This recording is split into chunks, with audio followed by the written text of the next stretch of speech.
Mercedes bu mukammal tankni yaratish uchun milliardlab dollar va 10 yil vaqt sarfladi. Mercedes-Benz W140. Bu afsona sotuvga chiqishidan avval uning dvigateli sovuqda to'xtab qolmasligi uchun, podveskasi muzda sirpanmasligi, tormozlar va elektronikasi har qanday sharoitda ham ishlashi uchun kompaniya uni Shvetsiyaning Areplug hududida -30 gradus sovuqlarda sinovlardan o'tkazdi. Dvigateli qizib ketmasligi va hamma tizimlar jaziramada ham birdek ishlashi uchun uni Arizona cho'llarida +50 gradus darajadagi issiqlikda millionlab kilometrlar haydashdi. Alp tog'larida esa baland yuklama hamda bosimlarda maksimal qiynashdi. Undan tashqari uni Germaniyaning avtobanlarida 200 kilometrdan ortiq tezlikda uzluksiz soatlab haydab sinovlar qilishdi. Eng qizig'i, bularning hammasi 10 yil davom etgan sinovlarning faqatgina bir qismi edi. Odamlar uni bekorga tank deb atashmagan. Uning kuzovi yuqori mustahkam po'latdan ishlangan. Og'irligi esa 2 tonnadan ortiq. Unda maxsus deformatsiya zonalari bor. Shuning uchun ham kuchli avariya va zarbalardan keyin ham sinmasdan zarbani o'ziga olib, ichidagi insonni maksimal himoya qilgan. Undan tashqari W140 ni bron versiyalari ham chiqarilgan.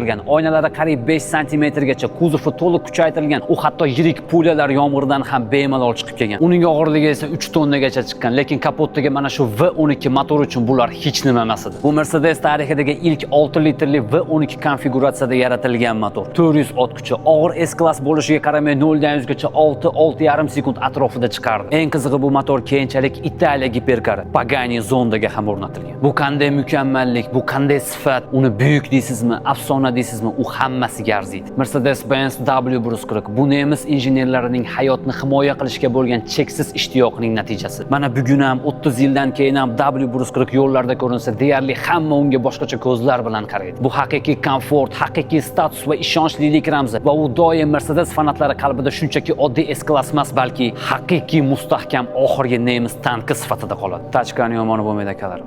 Mercedes fanatlariga yuborib qo'ying.